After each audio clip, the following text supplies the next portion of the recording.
y'all. Welcome to another episode of the Six Figure Vet Podcast, where we showcase success stories of Black and Brown veterans who have successfully unlaced the boots. In honor of Mental Health Awareness Month, today's episode, we will be discussing a topic that is very, very, very near and dear and close to my heart: veterans' mental health. Yes. Veterans are 2 times as likely to die by suicide than civilians, and over 125% more likely to die in a violent way via suicide. And it's our responsibility to not only shed light on the struggles of veterans and the struggles of our fallen brothers and sisters, but also to acknowledge the mental health battles that they and we face on a daily basis. So I want to start off by getting into the definitions. I know sometimes it can be kind of confusing, especially when we receive these ratings or when we're experiencing these symptoms, especially within the Black community, because we are not as familiar with things pertaining to mental health. So I want to debunk the difference between anxiety, depression, and PTSD. So PTSD is actually a form of anxiety. So PTSD is a form of anxiety that can happen to you after you experience something that is traumatic in your life, like war or different accidents or incidents. A lot of times, being in the Black community, research has shown that the things that are in your surrounding areas, like drugs and gun violence, those things can actually spark PTSD. And sometimes when we have been around them for so long that we normalize it, we don't even realize that we have PTSD.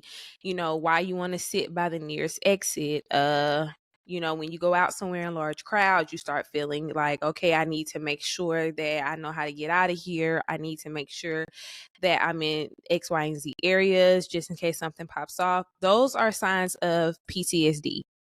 Yes, I know.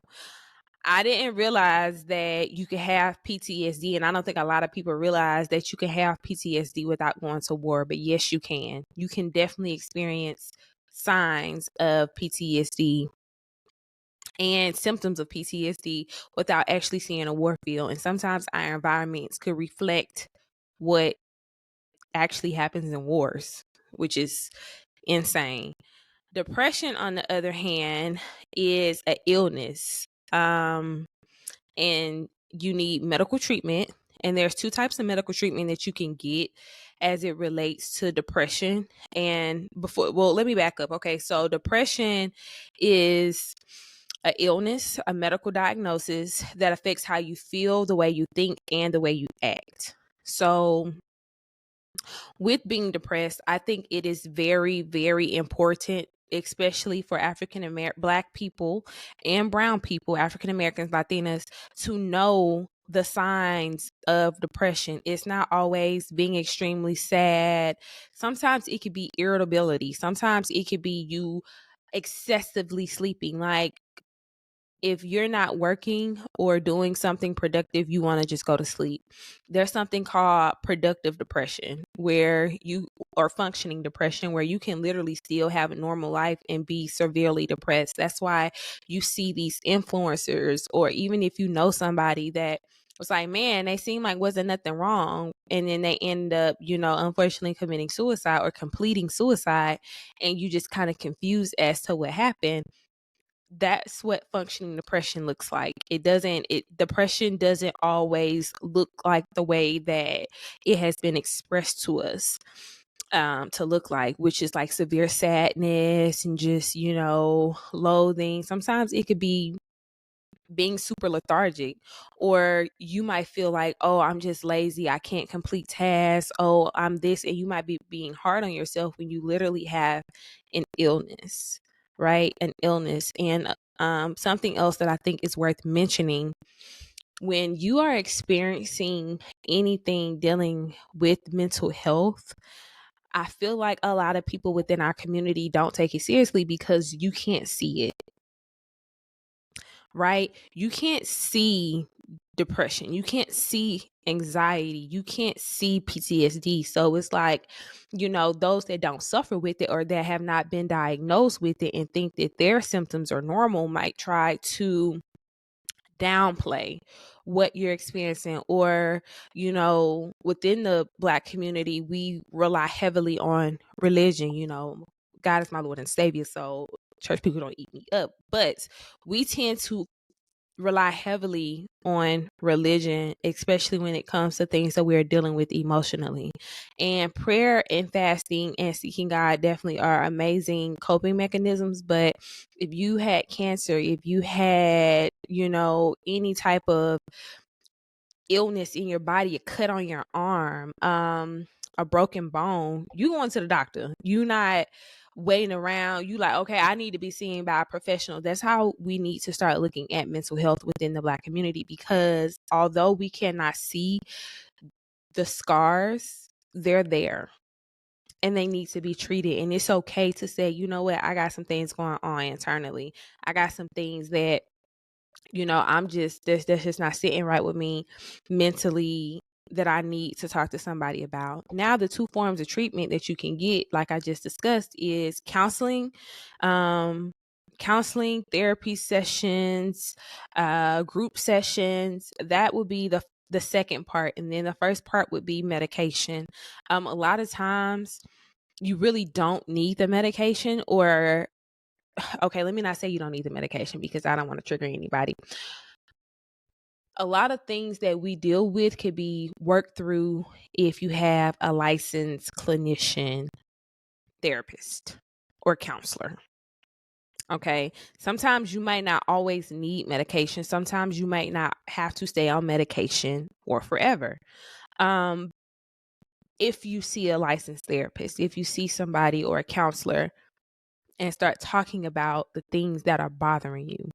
Okay, so anxiety is a feeling of fear, dread, or uneasiness. And I want to just throw this out there because I feel like anxiety is becoming one of those bait words, right? Anxiety is becoming something like, oh, I have anxiety around this, I have anxiety around that. And people are starting not to take it seriously. And there's so many types of anxiety. Like I said earlier, PTSD is a form of anxiety.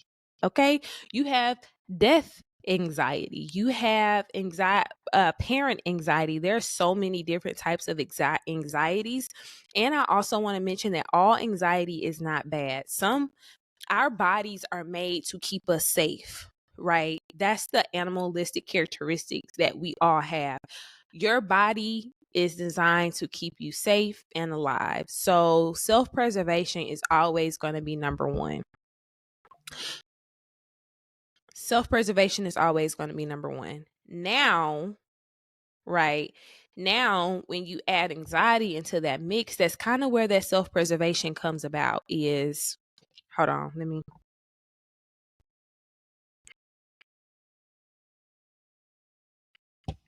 that's kind of where that self-preservation kicks in, matched with anxiety, because sometimes our anxieties, keep us safe.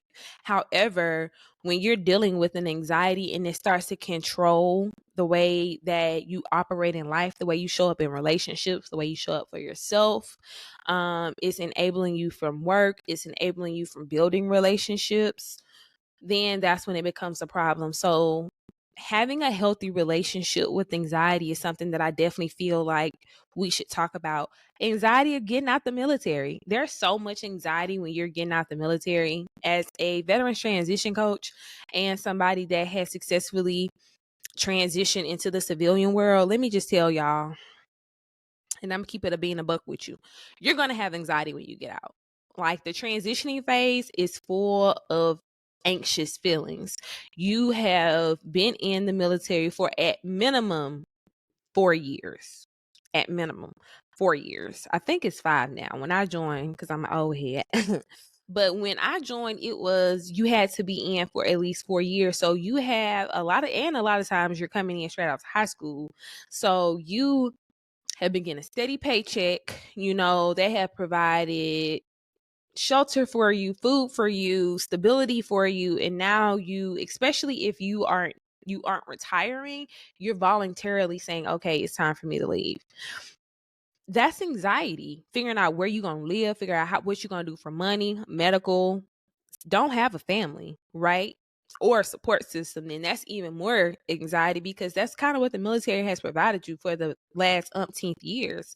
So you're definitely going to have some anxieties when transitioning out. And my own personal story with anxiety, I was diagnosed with separation anxiety, and it wasn't even when I was getting out of the military. It's actually when I was transferring to a new command. So I left home. I left Alabama at the age of 18, and I was stationed in Washington State, and I stayed there 5 years. So I built a community. I met my best friend, who is now the godmother of my son.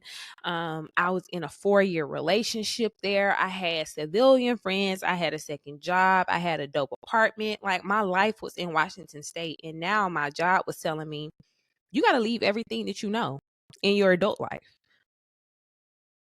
What? What? What? I gotta do what? Yeah, they were like, you gotta leave everything that you know, everything that's familiar to you, and you gotta go somewhere else and you gotta start over. And we're not really giving you a choice. Y'all, I was not ready. As somebody that has already have attachment issues, I was like, girl, you taking me too fast. So when I got to my new command, in Maryland, I had a really, really, really hard time adjusting. I missed my friends. I missed my ex. I missed my apartment. I missed the city. And I was stationed in Bremerton, Washington. So if you know, you know. If you know, you know. If I missed Bremerton, Washington, baby, I was really going through it. And it was just a lot for me to deal with until one day, um, I don't think I was suicidal, but I was just having these thoughts, like the anxiety would be so heavy. And now looking back on it, it was probably anxiety mixed with depression.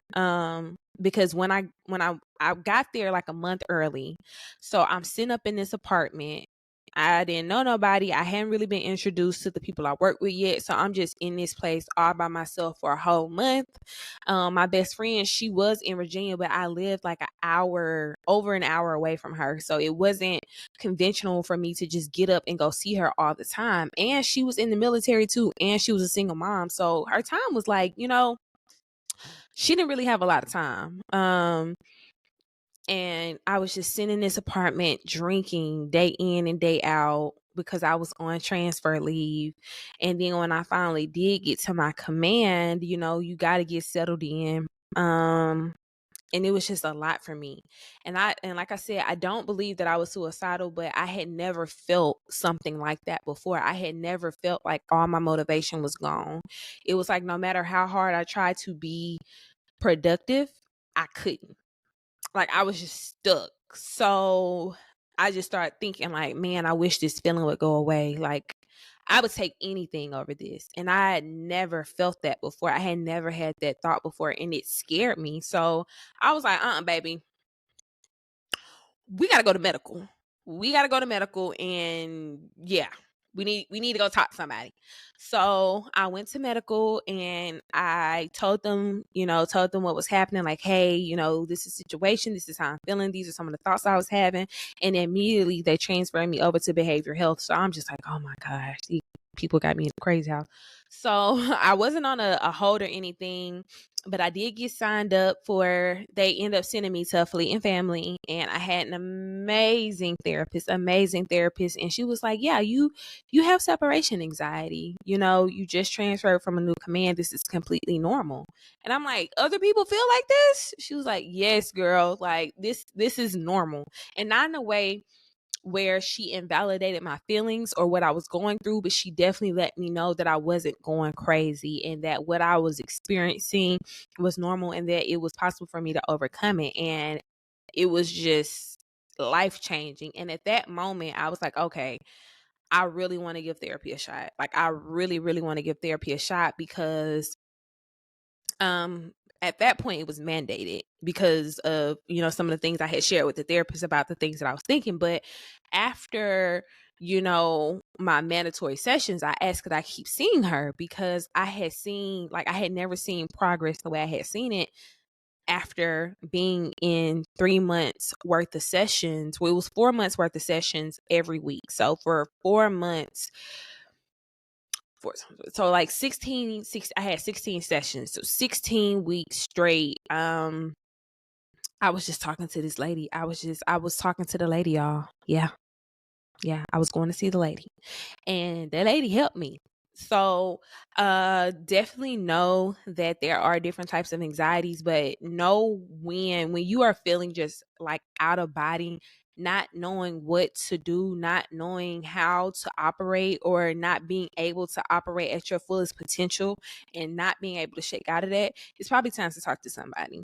And like I said, you can get medication for depression, for anxiety. They have anxiety medication. They have the depressive, major depressive or severe depressive medication. But sometimes it literally just takes you going to see somebody that is licensed and helping them, well, letting them help you work through those situations.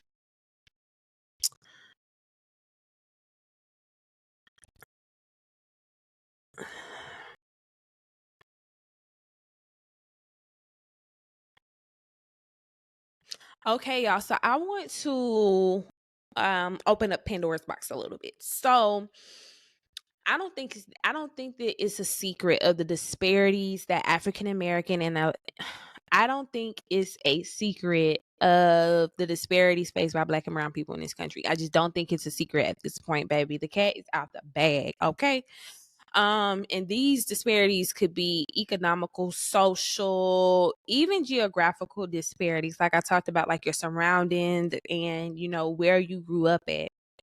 However, these disparities have unfortunately spilled over into the mental health field for our Black and brown people, but for the veterans, specifically the veteran population as well. According to the National Library of Medicine, Hispanic and Black veterans were more likely than white veterans to screen positive for lifetime post-traumatic stress disorder. So that means Black and brown veterans are more likely to have lifelong symptoms of PTSD. Yeah. So, like I said, we need to know the signs. We need to know what PTSD looks like. And it could be because of our prior um, experiences and situations prior to joining. It could be that, but for some reason, there is a link between lifelong PTSD and Black and brown veterans. So, knowing the symptoms and PTSD, like I stated earlier, can happen without you being in a war zone. And let me just kind of navigate how that relates to the Black and brown population as it pertains to veterans. Hostile work environments, racism, unjust treatments, or biased treatments within the ranks, right? I am so thankful for social media. I am so thankful for the exposure that the internet has allowed and the platform that the internet has allowed veterans and active duty service members to have about their experiences in the military, because I didn't have that. I joined the military in 2012, and some of the things that um I went through, especially as it pertains to racism or discrimination within the military, I just kind of knocked it up on the chin. And then the Black people or the Black women before me,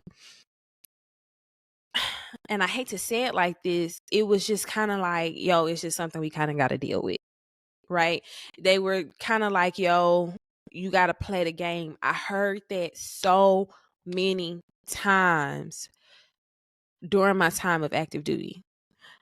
You got to play the game. You got to play the game. You got to play they game. Why? If I'm here defending my country, putting my life on the line, sacrificing time with my family, my friends, my loved ones, why do I have to play this game because I'm Black? I remember, I will never forget my first experience with discrimination or just like any hint of racism in the military. I had just got to the boat, and y'all, listen, LSSR Powell, baby, she took Sylacauga Projects with her. Okay, Sylacauga Projects was ripped loudly on that boat when I first got there. Of course, I calmed down.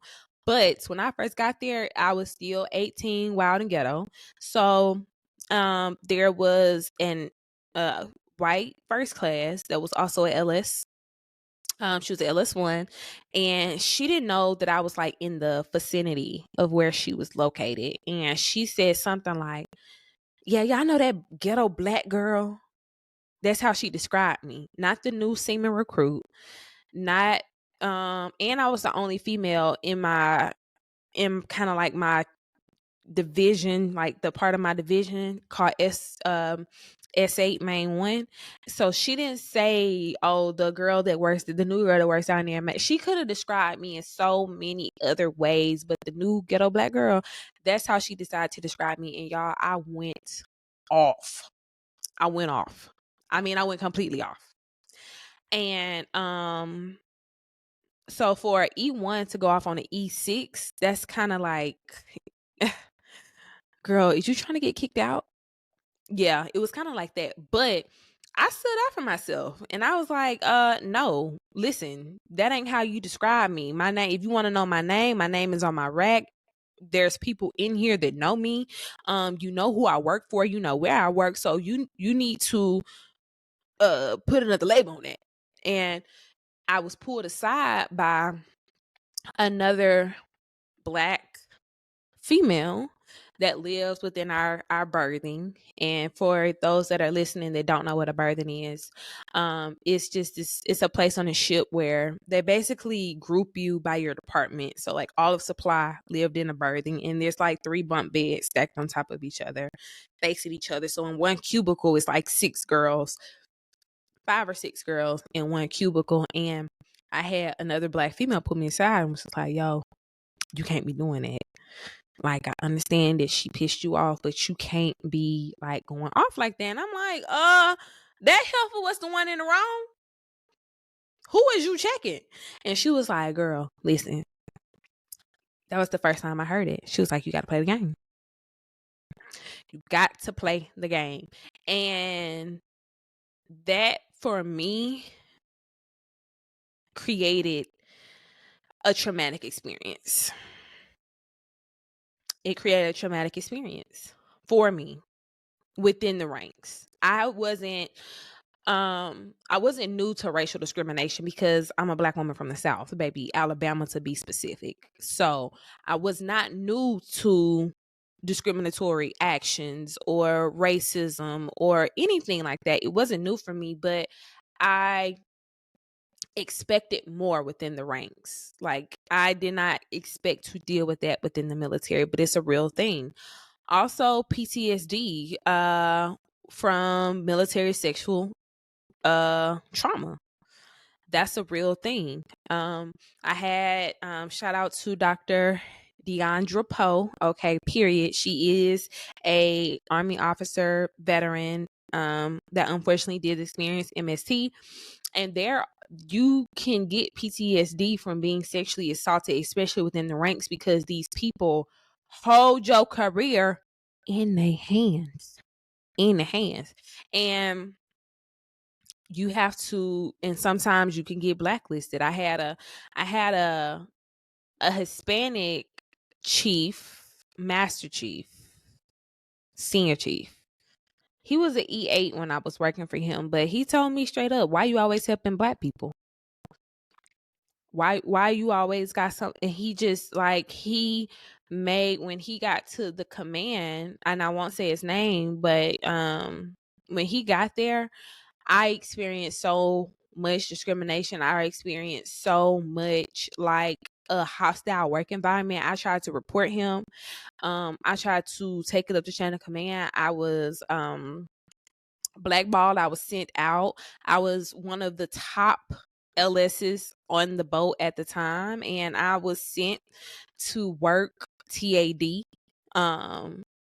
Because he held more rank than I did. He held more rank, and it was kind of like this good old boys club within, the chief community. So that was a traumatic experience for me. That was super traumatic for me, and those are things that you know you go through that are not normal within the ranks, that they try to normalize. But you have to advocate for yourself. And I know y'all, it's so hard to advocate for yourself when you are a junior sailor, when you are brand new, when you are a woman, when you feel like you have a lot to lose, when you feel like this other person is high ranking. It's scary, it's intimidating. You feel like you don't have the power, but you have to advocate for yourself. You have to advocate for yourself. Nobody is going to advocate for you unless you advocate for you. You know, you can have somebody that stands up for you, but how would they know to stand up for you if you don't bring it to their attention? Like, hey, this is what's going on. Right. And I want to definitely say that even though when I tried to advocate myself, I felt like it backfired on me, I'm happy that I did it because it made me a better leader. It made me a better supervisor. Once I got into those supervisor roles, I knew what I didn't want to do. I knew the type of leadership that my junior sailors needed, and I wanted to make sure that they knew what an open door policy was, not just saying, oh yeah, I have an open door policy, which an open door policy is you can come in and talk to me anytime. My door is open, but they say that, but it don't feel like that. Because when I tried to exercise it, I felt like I was condemned, but it made me a better leader. But it shouldn't have took a hostile work environment or unjust treatment for me to learn that lesson. So advocate for yourself. Things that trigger anxiety and depression post-military service. So some of the things that can trigger anxiety and depression post-military service is not having a plan. I just want to be honest. And I know that we talk about not having a plan and what that plan needs to look like. And I will be dropping an ebook soon. Called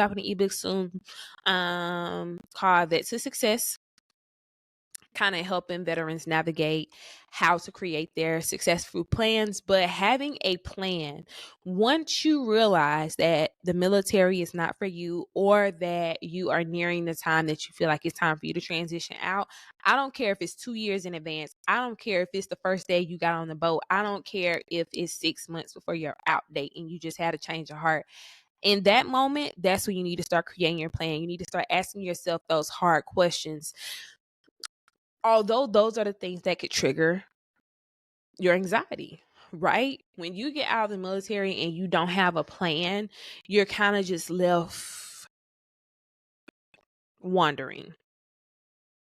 You're left wandering around. And the military, the one great thing about it is it provides you with so much, amongst a plethora of other things. It provides you with so much structure. It provides you with so much discipline within your life that once you leave, you have to create it for yourself. You have to create structure for yourself. And as a veterans life coach, I run into the same each client I've had in the past is, I can almost guarantee tell you the problems that they're going to have, the problems that they're facing. I can almost guarantee the stories are rarely different. Is, I don't know what I want to do. I don't know what I want to do. My job doesn't transfer over to the military, or I don't want to do that job anymore. I don't know where I want to live. I don't know what I want to go to school for. I really don't know what I want to do for money, because I'm an E5 or E6 or even an E7 that has transitioned out, or that is about to transition out, and I make X amount of money. Right? So as an E5, when I got out, I was probably making about almost $60,000 a year. Almost $60,000 a year. It was like 58 something. With like all the extra stipends, like for my housing allowance and all that. So I'm making about almost 60,000 when I get out. So I'm like, I gotta find a job that's gonna pay me around that much. And I don't know if y'all done checked the scoreboard lately, but minimum wage in a lot of areas is like $7.50. I know here in Texas it's like still $7 and some change. You might move to a place where it's like $12 to $15, and even with a degree, they trying to pay people $20 an hour. So, and I'm making $58,000 after tax. So if I take a job making $60,000 before it's taxes, baby, I'm really only making like $48,000. So now I'm stressed. Like, I gotta figure out how I'm gonna get this money by tomorrow. I gotta figure out how I'm gonna get this money by tomorrow. So that created a super duper amount of stress. Now, this is a Six Figure Vet podcast, and it's a Six Figure Vet podcast for a reason. Did you hear me? Huh. But once I did, so then, I started working this job in DC, where I was making a decent amount of money, and I was going to school, and I thought I just had, I thought I had a success proof plan. I ended up scoring this job with a great salary, and then, I'm getting DCBAH because I'm in school, get my bachelor's degree, and I was still unhappy because it was not what I wanted to do. And I think that that's a big thing that affects the mental health of veterans, is that when we get out of the military, the only thing that we're focused on is supplementing the income. That's what we're focused on. We are focused on, I need to be able to make more, or at least at minimum the same amount of money that I was making while I was in.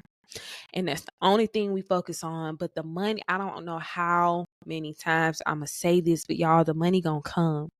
The money gonna come. If you get a life coach like myself, baby, we're going to secure the disability because you're entitled to it if anything is wrong with you. School, securing a job, the money usually comes. What happens is, and where you see the major depressive episodes within veterans, is they're unhappy. They're not sad. You go from this high stress job, and that's another thing. Going from extreme to extreme is not healthy. It's I don't care if it's good extreme, bad extreme, or bad extreme, like, okay, I'm working a super stressful job and I have no free time and I just know what I'm doing, to having all the time in the world. You have to transition. Like, there has to be a transition phase, because anything that has a too fast of an effect, or too fast of it happens too fast, you go, like, your body does something weird. Your body goes into fight or flight because you have normalized one thing. So when you jump from one normal to another normal, it almost like puts you in shock, because anything outside of normal, our bodies and our minds, and believe me on this, y'all, because I'm a psych major, our bodies and our minds say, hey, this is outside of our normal, and anything outside of normal is dangerous for us. Anything outside of normal is dangerous for us. So what is happening? And, we go from this super high stressful, high paced job to being a clerk or doing something that doesn't require a lot of our time, and we're getting the money and we have all this free time, and now we're in our thoughts. Now we don't have anything to do. Now we're overthinking. Now we are slowly but surely falling into a depression. Another thing that I want to shed light on is that I feel like triggers the anxiety and depressive episodes post-military, is figuring out what success looks like for you, right? So, and I've had this conversation with so many of my veteran friends. When you're in the military, they basically tell you what your success gonna look like. If you do X, Y, and Z, this is going to be the outcome. If you do 8, 9, and 10, you're going to make chief. If you do 11, 12, and 13, then, you're going to get this. If you do 16, 17, and 18, you'll win X amount of awards. And every time you accomplish that, it's a reward at the end. It's recognition. It's accolades. No, once you get out of the military, nobody sets those milestones up for you anymore. It's up to you to create those milestones. And that is very challenging to do when you have literally been told or hand walked for 4 to 20 years on success, right?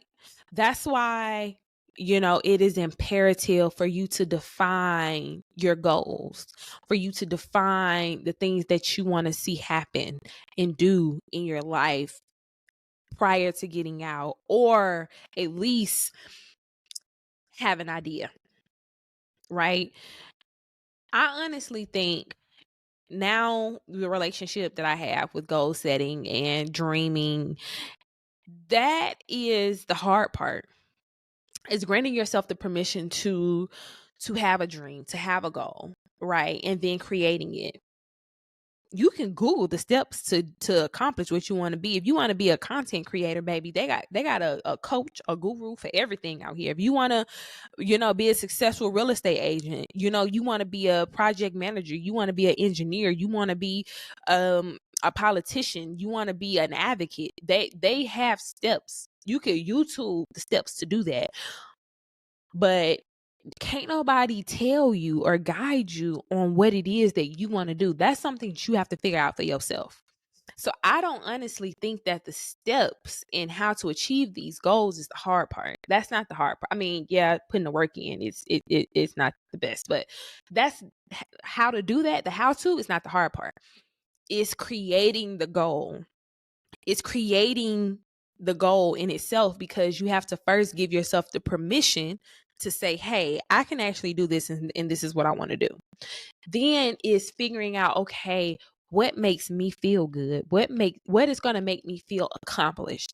Because for, like I said, for the 20 years, you've had this system and you've had this organization or this establishment telling you, hey, this is what you need to do to be successful. And this is what success looks like. Success looks like making ranks. Success looks like winning boards. Success looks like getting the location that you choose to, or being stationed overseas. That's what success looks like. And they're telling you that that's what success looks like. So that's what you're aiming for. And then not only are they telling you the milestones that you need to reach, they're telling you how to get there. They literally have mentors. Shout out to Brian Walker. He was my mentor in the military amongst amazing other people, but Brian's the first person that came to my head. He was a mentor for me. Like, yo, if you want to win this board, if you want to do this, if you want to shine, if you want to be like this, this is how you need to dress. This is what you need to do. This is how you need to walk. This is how you need to present yourself, right? Literally guided me through on how to do that. But once I got out, I had nobody to tell me these things. I had nobody to say, okay, Jalen, okay, if you want to, if this needs to be your goal.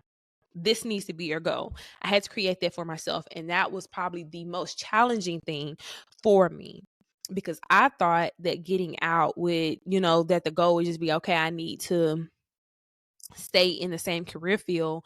I got almost 10 years of experience in this specific field with the military, so I can get a government job, I can get my degree, I can make all this money. But then when I actually start doing the steps to achieve those goals, I was absolutely positively miserable. I hated life. And I just had to be real and say, I didn't get out the military to stay miserable. Like, yeah, I'm making all this money. Yeah, I'm in school and about to get this degree soon, but I don't like what I'm doing. This is not that enjoyable for me. Like, this is giving miserable. Very, very, very much giving miserable. And that probably scared me more, because I realized you done got out the military. You done got out the military to do whatever, and now you're doing whatever and you still ain't happy. So what now? And it's hard answering the what now. And that is something that I feel like triggers anxiety and depression post-military service. It's figuring out the what now. Also, when you are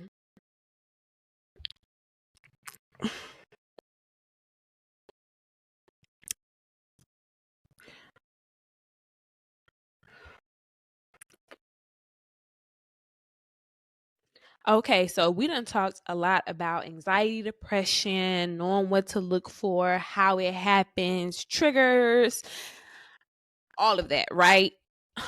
how do we combat anxiety and depression and PTSD, right, on a daily basis? How do you do that? It's finding healthy ways to take care of yourself. And I really, really hate social media culture where they say, where they're trying to make taking care of yourself look expensive, because it can be, but it shouldn't be. Prioritizing your mental health could look like saying no.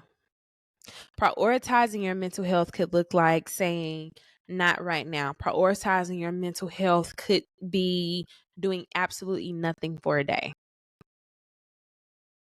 That's what that is what those are free ways to take care of yourself.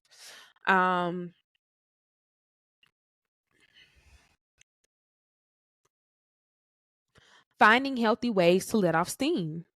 Finding healthy ways to let off steam so you don't feel overwhelmed, whether it's going to the gym. I know a lot of my vets have picked up like some type of exercise or ways to move your body. I definitely want to give a shout out to exercise. There has been so much research done around how exercising and moving your body releases serotonin. I'm pretty sure we all know that, but it literally makes you happy to move. So find activities that you like to do that include moving your body, whether it's going for a walk, going for a jog. I implore everybody to create a safety plan.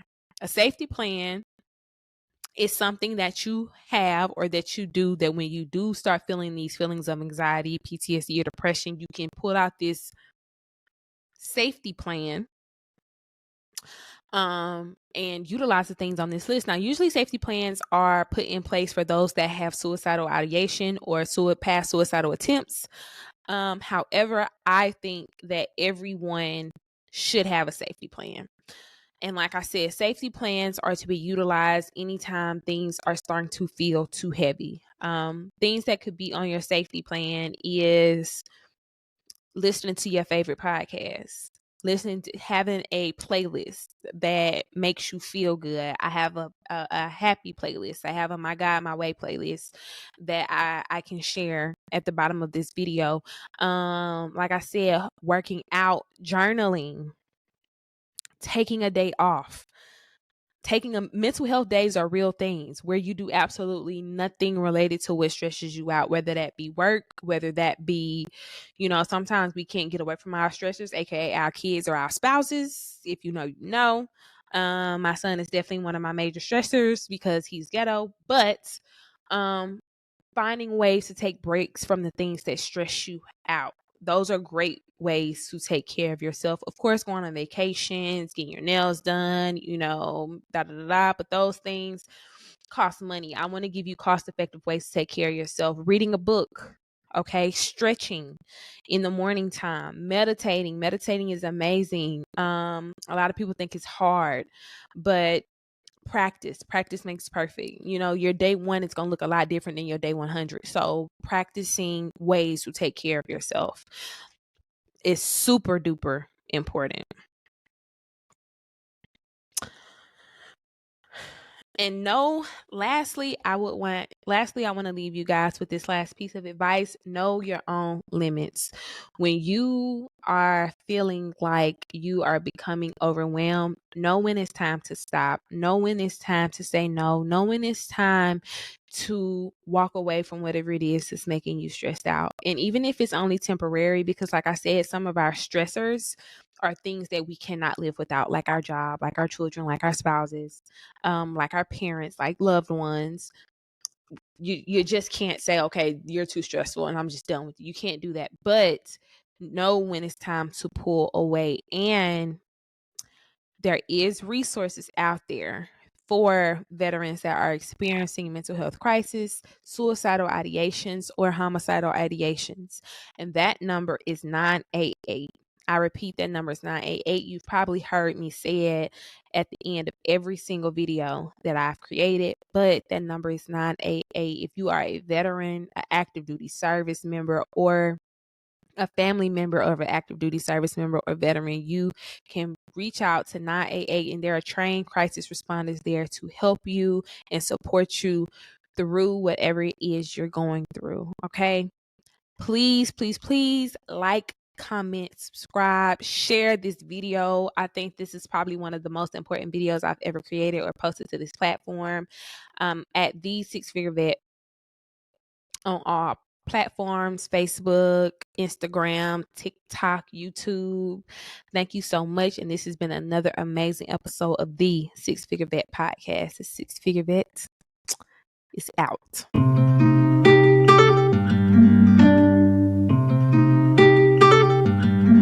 Quantum